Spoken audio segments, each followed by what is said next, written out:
마태복음 10장 42절 말씀으로 진짜 사랑은 해야 하는 사랑이 해지는 경우이다 라는 제목으로 하나님 말씀 증거하겠습니다.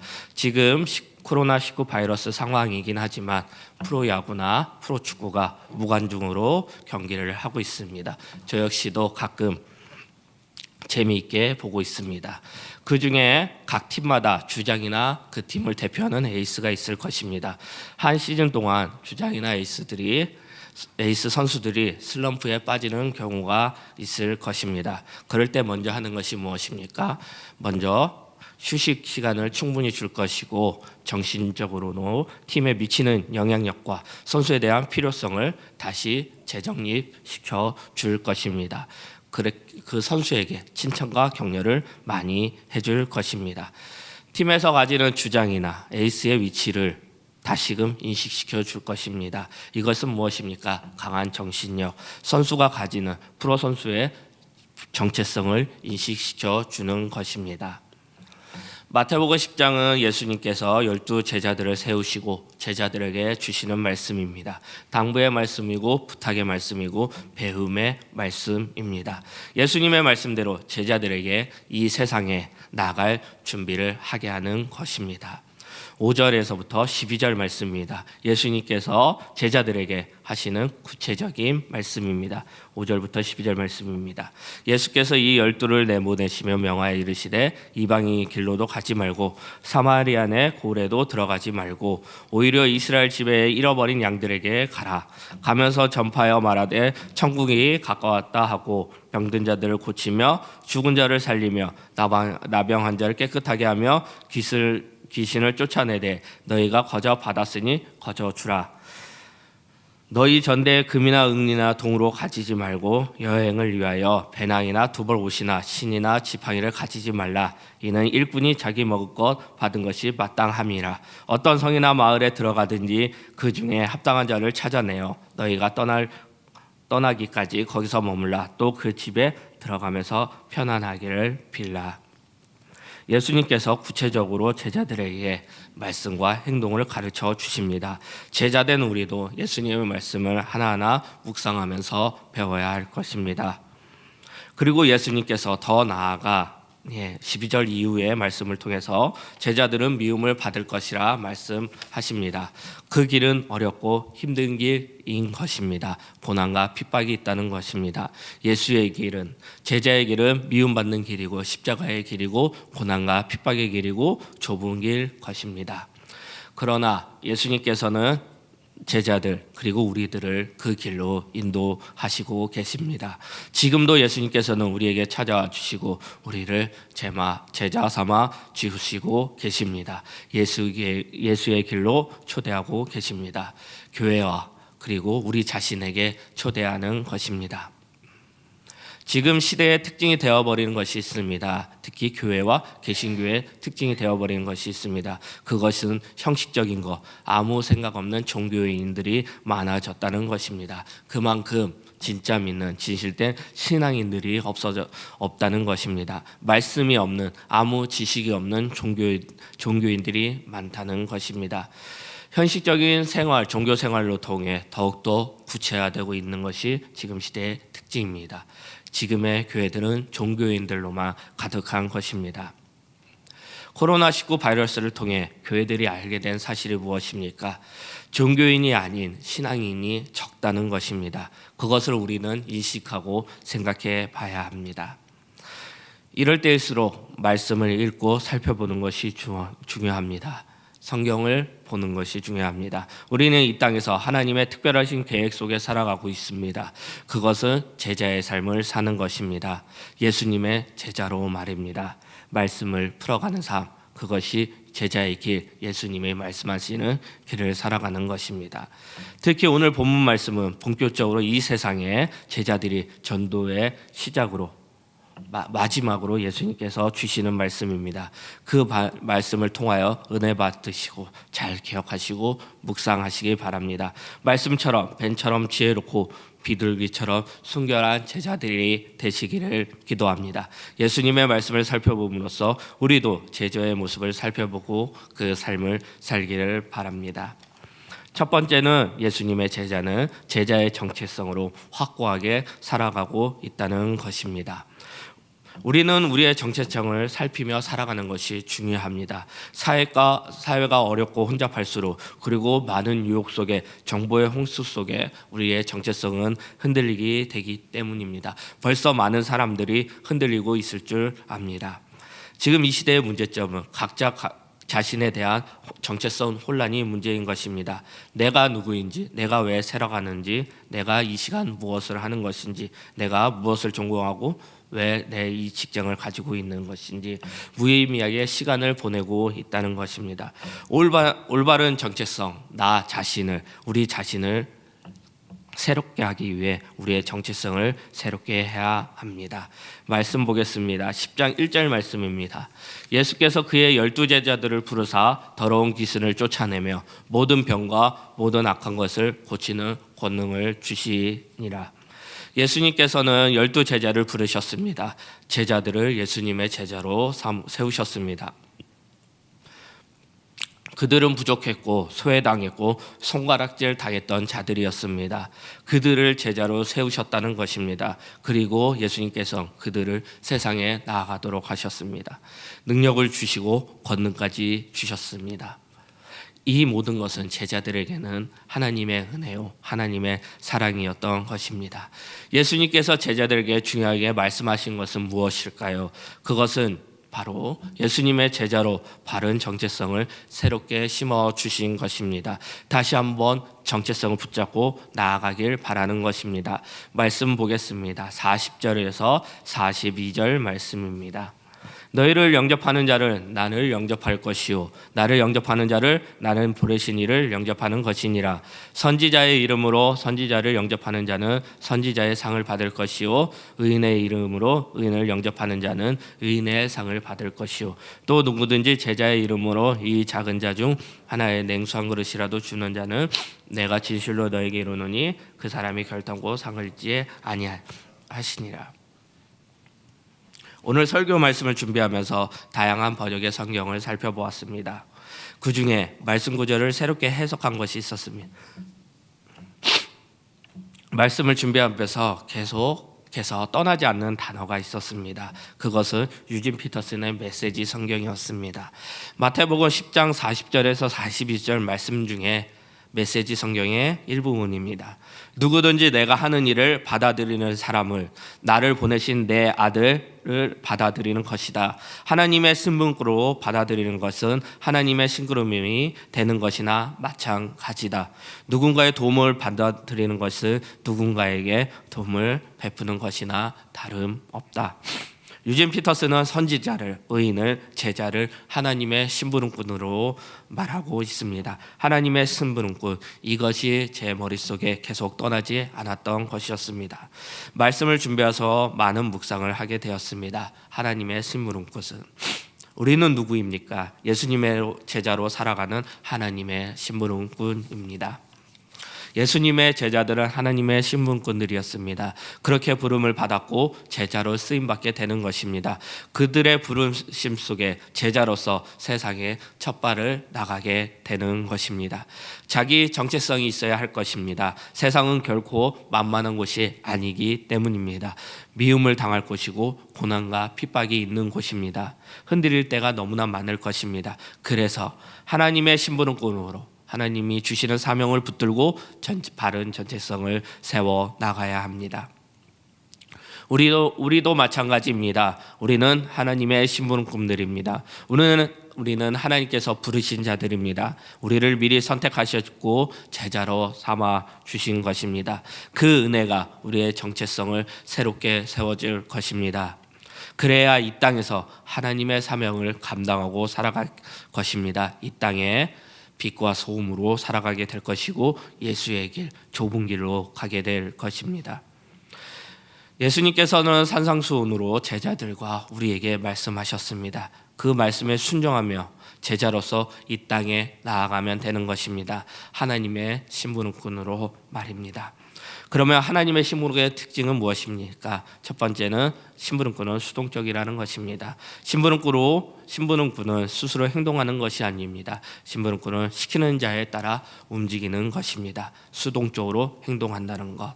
저희들도 마찬가지입니다. 하나님의 심부름꾼은 하나님의 말씀에 따라 움직이는 것이지 능동적으로가 아닌 수동적으로 움직인다는 것입니다. 두 번째 특징은 심부름꾼은 주인의 명령을 따른다는 것입니다. 심부름꾼 명령을 따르는 것입니다. 주인의 명령을 듣고 순종하는 것입니다. 우리에게 주어진 명령은 무엇입니까? 하나님의 심부름꾼으로 세워진 우리에게 주어진 명령은 하나님의 말씀을 순종하는 것입니다. 우리는 하나님의 심부름꾼입니다. 하나님의 말씀에 순종하며 그 말씀에 따라 움직이면 되는 것입니다. 우리의 뜻으로 우리의 생각으로 움직이는 것이 아니라 하나님의 말씀으로 살아가는 것입니다. 우리는 이 시대에 잃어버리고 있는 것이 있습니다. 그것은 우리의 정체성인 것입니다. 이 시간 우리의 정체성을 생각하시기 바랍니다. 이 세상에 예수님의 제자로 부르셨고 이 땅에 세우셨다는 것입니다. 지금 우리 교회는 GBS로 민수기 말씀을 배우고 있습니다. 저는 민수기 말씀을 보면서 오늘 말씀과 같다는 생각을 했습니다. 하나님께서는 이스라엘 백성을 사랑하셨고 선택하신 백성으로 삼아 주셨습니다. 그리고 하나님의 심부름꾼인 모세를 통하여 그들을 이끌게 하셨습니다. 그리고 하나님께서는 항상 말씀하십니다. 나를 따르라. 민수기에서 많이 나오는 말씀 구조로 무엇이 있냐면 여호와의 말씀을 따라, 여호와의 명령을 따라 이것입니다. 무엇을 알 수 있습니까? 하나님의 심부름꾼은 하나님의 말씀에 따라, 하나님의 명령에 따라 움직이면 된다는 것입니다. 예수님께서 제자를 부르시고 그 제자들에게 말씀하십니다. 그리고 본격적으로 세상에 나아가기 전에 그들이 누구인지를 알려주시는 것입니다. 그들은 하나님을 따를 것이고 그들은 능동적이 아니라 수동적인 삶을 살 것입니다. 하나님의 말씀에 순종하는 삶을 살 것입니다. 그래서 우리는 하나님의 말씀만 따르면 되는 것입니다. 하나님의 심부름꾼으로 살면 되는 것입니다. 예수님의 비유 중에 달란트 비유가 있습니다. 그 줄에 한 말씀입니다. 마태복음 25장 21절 말씀입니다. 그 주인이 이르되 잘하였도다 착하고 충성된 종아, 내가 적은 일에 충성하였음에 내가 많은 것을 내게 맡기리니 내 주인의 즐거움에 참여할지다 하고, 우리는 다시 예수님 앞에 바로 앞에 서게 될 것입니다. 우리는 착하고 충성된 종이 되어야 될 것이다. 되어야 할 것입니다. 그것은 하나님의 심부름꾼으로 살아가는 것입니다.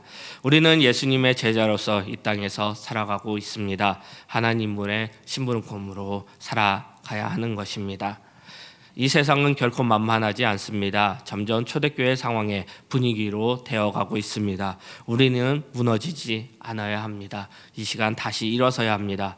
슬럼프에 따라, 다운된 것에 따라, 우울증에 따라 우리의 생각으로 인해 우리는 넘어지면 안 되는 것입니다. 우리 모두가 예수님의 제자로 하나님의 신분으로 다시 서면 되는 것입니다. 사람의 소리를 듣지 마시기 바랍니다. 그리고 내 내면 속에 있는 소리도 듣지 마시기 바랍니다. 오로지 하나님의 말씀만 들으시면 됩니다. 이 시간 성경을 보시고 들으시고 읽으시고 바라보시기 바랍니다.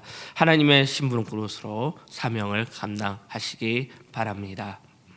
두 번째입니다. 제자는 냉수 한 그릇에 헌신의 드림이 있다는 것입니다. 다시 42절 말씀 보겠습니다. 또 누구든지 제자의 이름으로 이 작은 자 중 하나에게 냉수 한 그릇이라도 주는 자는 내가 진실로 너에게 이르노니 그 사람이 결탄코 상을 잃지 아니하니라 하시니라. 여기서 주목할 포인트가 있습니다. 여기서는 작은 자를 살펴보는 것이었습니다. 주석들을 찾아보면 작은 자는 제자들을 뜻하기도 합니다. 예수님의 제자들은 어떠했습니까? 그들은 그 시대에 소외받는 자들이었습니다. 제자들의 직업은 어부였고 세리였고 많은 손가락질을 당했던 자들이었고 별 볼 일 없는 자들, 소외받은 자들이었습니다. 더 폭넓게 생각한다면 작은 자는 이 시대의 약한 자들을 뜻하는 것입니다. 마태복음의 저자 마태는 마태복음 여기저기에서 약한 자, 소외자, 작은 자들에게 관심을 보여줬습니다. 중요한 것은 예수님께서도 말씀하시면서 말씀을 하나하나 살펴본다면 직접적으로 작은 자들에게 관심이 많다는 것을 저희들이 계속해서 볼 수 있습니다. 마태복음 10장 6절에서 8절 말씀입니다. 오히려 이스라엘 집에 잃어버린 양에게로 가면서 전파하여 말하되 천국이 가까워 왔다 하고 병든 자를 고치며 죽은 자를 살리며 나병한 자를 깨끗하게 하며 귀신을 쫓아내되 너희는 거저 받았으니 거저 주라. 예수님께서 직접적으로 관심 가져야 할 자들을 말씀하십니다. 잃어버린 양에게, 떠난 자들, 병든 자들, 죽은 자들, 나병 환자들입니다. 그들은 사회의 작은 자들이었습니다. 그들에게 예수님께서는 나아가라고 하시는 것입니다. 사복음서 여기저기서 확인할 수 있습니다. 예수님의 관심이 작은 자들에게, 그리고 우리의 관심이 작은 자들에게 가야 되는 것입니다. 작은 자들을 찾고 작은 자에게 가는 것입니다. 우리의 모습은 어떻습니까? 우리는 무엇을 바라보고 계십니까? 우리는 작은 자의 관심을 갖고 바라보고 살아가면 되는 것입니다. 오늘 말씀은 우리가 무엇을 바라봐야 하는지를 대해 말씀하고 있습니다. 우리가 살아감으로써 눈으로 많은 것을 보고 있습니다. 하지만 우리가 놓치고 있는 것, 우리가 무심결에 지나가 버린 것이 있다는 것입니다. 예수님께서는 계속해서 그 작은 자에게 냉수 한 그릇을 주는 자에 대해서 말씀하십니다. 냉수 한 그릇은 무엇일까요? 냉수 한 그릇은 지극히 작은 것 아닐까요? 지극히 작은 섬김 아닐까요? 지극히 작은 헌신 아닐까요? 어떤 섬김이라도 헌신이라도 좋다는 것입니다. 어렵지 않다는 것입니다. 예수님께서는 제자들에게 지금 우리에게 말씀하시는 것입니다. 하나님의 심부름꾼들에게 말씀하고 있습니다. 작은 헌신을, 작은 섬김을, 예수님 말씀에 대한 삶의 실천을 하라는 것입니다. 여러분의 섬김은 있습니까? 여러분 섬김을 어렵게 생각하고 있습니까? 섬김은 간단합니다. 냉수 한 그릇입니다. 작은 섬김이고 작은 헌신이고 우리가 주는 작은 관심일 것입니다. 그것이 예수님의 말씀을 풀어가는 삶일 것입니다. 하지만 지금 그 간단한 것도 하지 못하는 상황에 있습니다. 그 간단한 것도 생각하지도 못하고 있습니다. 코로나19 바이러스 상황에 놓였을 때 이 상황 속에서 우리는 더 관심을 가져야 합니다. 과연 작은 자들은 누구입니까?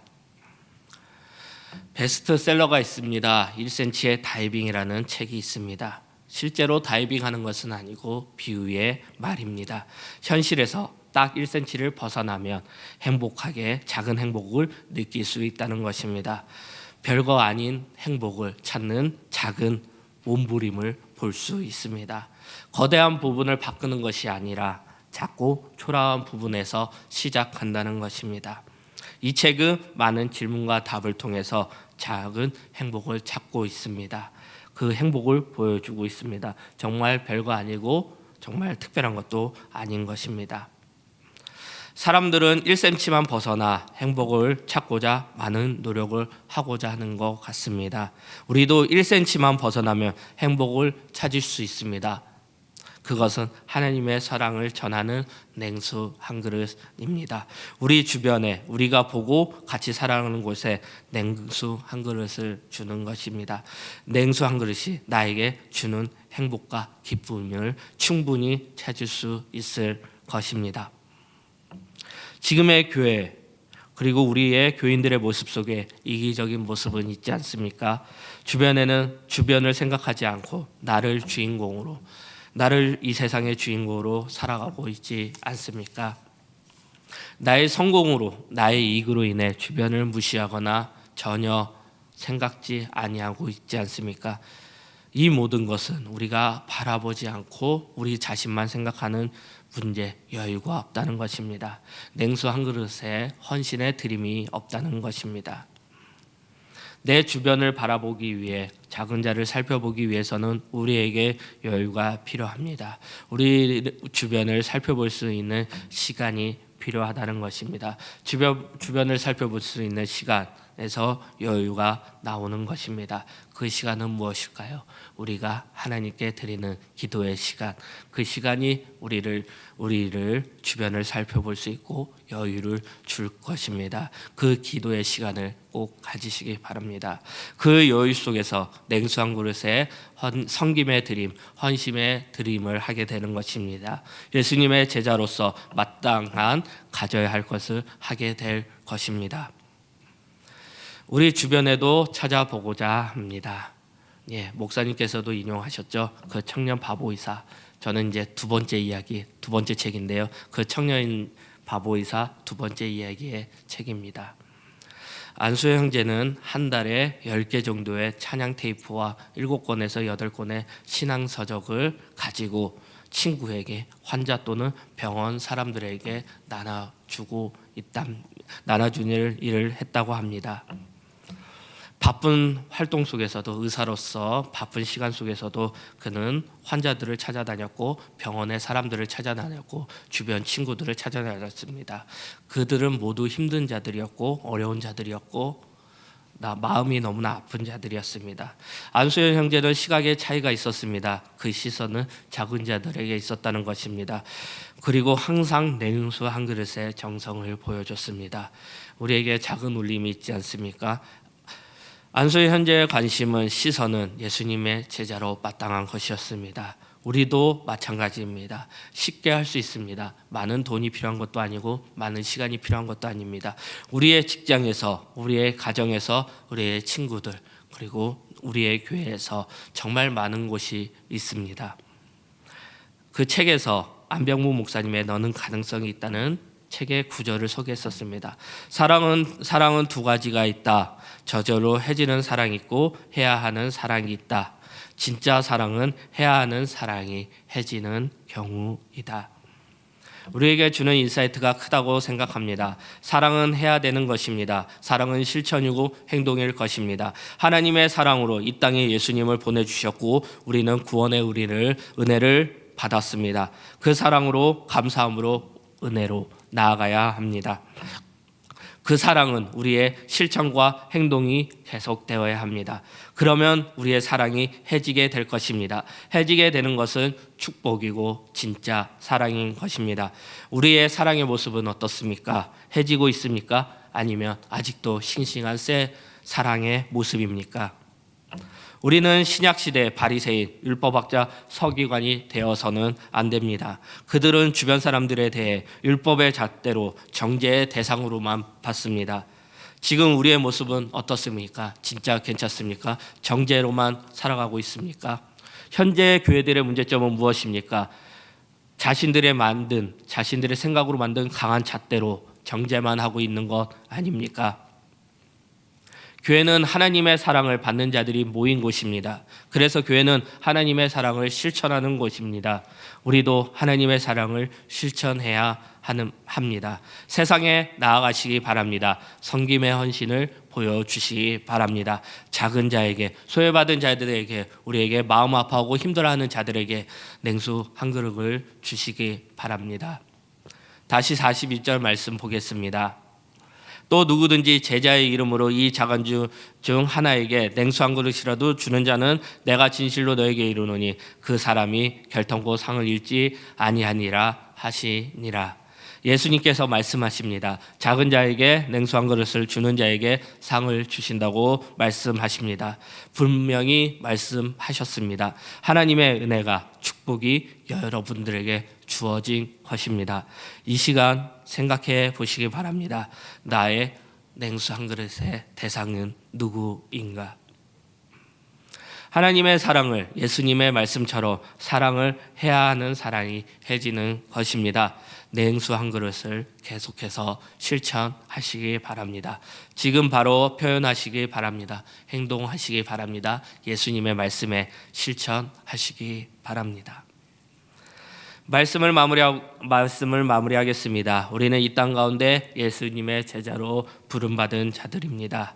그러면 예수님의 제자답게 이 땅에 살아가면 됩니다. 빛과 소금으로 살아가야 합니다. 하나님의 말씀에 순종하며 하나님의 말씀을 읽으며 시간의 여유, 기도 시간을 가지며 진짜 사랑, 해야 하는 사랑을 해지는 것, 하나님의 심부름으로서 하나님의 사랑을 전하시길 바랍니다.